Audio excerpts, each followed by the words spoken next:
ವಿಧಾನಸಭೆಯಲ್ಲಿ ಆರ್ಎಸ್ಎಸ್ ಗೀತೆ ಹಾಡಿರುವ ವಿಷಯವನ್ನ ರಾಜಕೀಯ ಮಾಡುವುದು ಬೇಡ. ನನಗೂ ವಿರೋಧ ಪಕ್ಷದ ಸಿದ್ಧಾಂತದ ಬಗ್ಗೆ ಅರಿವಿದೆ ಎಂಬುದನ್ನು ಪ್ರಸ್ತಾಪಿಸಿದ್ದೇನೆಯೇ ಹೊರತು ಆರ್ಎಸ್ಎಸ್ ಅನ್ನ ಹೊಗಳೋದಕ್ಕೆ ಹೇಳಿಲ್ಲ. ನಾನು ಹುಟ್ಟು ಕಾಂಗ್ರೆಸ್ಸಿಗ, ನಾನು ಕಾಂಗ್ರೆಸ್ಸಿಗನಾಗಿಯೇ ಸಾಯುತ್ತೇನೆ. ನನ್ನ ಪಕ್ಷ ನಿಷ್ಠೆಯನ್ನ ಪ್ರಶ್ನೆ ಮಾಡುವವರು ಮೂರ್ಖರು ಎಂದು ಡಿಸಿಎಂ ಡಿಕೆ ಶಿವಕುಮಾರ್ ಹೇಳಿದ್ದಾರೆ.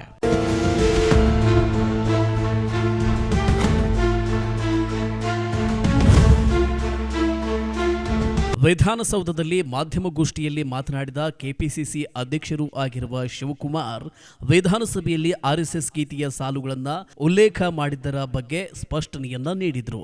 ಜೊತೆಗೆ ತಮ್ಮ ಹೇಳಿಕೆಯನ್ನ ರಾಜಕೀಯವಾಗಿ ಬಳಸ್ತಾ ಇರೋರಿಗೆ ತಿರುಗೇಟನ್ನ ಕೊಟ್ಟರು. ಗಾಂಧಿ ಕುಟುಂಬ ಮತ್ತು ಕಾಂಗ್ರೆಸ್ ಪಕ್ಷದ ಮೇಲಿನ ನನ್ನ ನಿಷ್ಠೆ ಪ್ರಶ್ನಾತೀತವಾದದ್ದು. ನನ್ನ ನಿಷ್ಠೆಯನ್ನ ಹಲವು ಬಾರಿ ಪರೀಕ್ಷೆ ಮಾಡಲಾಗಿದೆ ಮತ್ತು ನಾನು ಎಷ್ಟು ನಿಷ್ಠಾವಂತ ಅಂತ ಕಾಂಗ್ರೆಸ್ಸಿಗೆ ಗೊತ್ತಿದೆ ಎಂಬುದನ್ನು ಕೂಡ ನಾನು ಸಾಬೀತುಪಡಿಸಿದ್ದೇನೆ ಎಂದರು. ನನಗೂ ಗಾಂಧಿ ಕುಟುಂಬಕ್ಕೂ ಭಕ್ತ ಭಗವಂತನ ನಡುವಿರುವ ಸಂಬಂಧವಿದೆ. ಆರ್ಎಸ್ಎಸ್ ಗೀತೆಯ ವಿವಾದದ ಕುರಿತಂತೆ ಯಾರೂ ಕೂಡ ನನ್ನನ್ನು ಪ್ರಶ್ನೆ ಮಾಡಿಲ್ಲ, ಹೈಕಮಾಂಡ್ ಕೂಡ ಕೇಳಿಲ್ಲ. ವಿದ್ಯಾರ್ಥಿ ಸಂಘಟನೆಯಿಂದಲೇ ನಾನು ಪಕ್ಷದಲ್ಲಿ ಗುರುತಿಸಿಕೊಂಡು ಬಂದಿದ್ದೇನೆ. ನಾನು ಹೊಸದಾಗಿ ಕಾಂಗ್ರೆಸ್ ಸೇರಿಲ್ಲ. ನಾನು ಯಾವುದೇ ತಪ್ಪು ಮಾಡಿಲ್ಲ. ಯಾರ ಮನಸ್ಸನ್ನ ನೋಯಿಸುವ ಉದ್ದೇಶ ನನ್ನದಲ್ಲ. ಆದರೂ ಕೂಡ ಕಾಂಗ್ರೆಸ್ ಪಕ್ಷದ ಕಾರ್ಯಕರ್ತರು ಇಂಡಿಯಾ ಮೈತ್ರಿಕೂಟದ ನಾಯಕರಿಗೆ ನೋವಾಗಿದ್ದರೆ ಕ್ಷಮೆ ಕೇಳುವುದಕ್ಕೆ ಸಿದ್ಧ ಎಂದರು.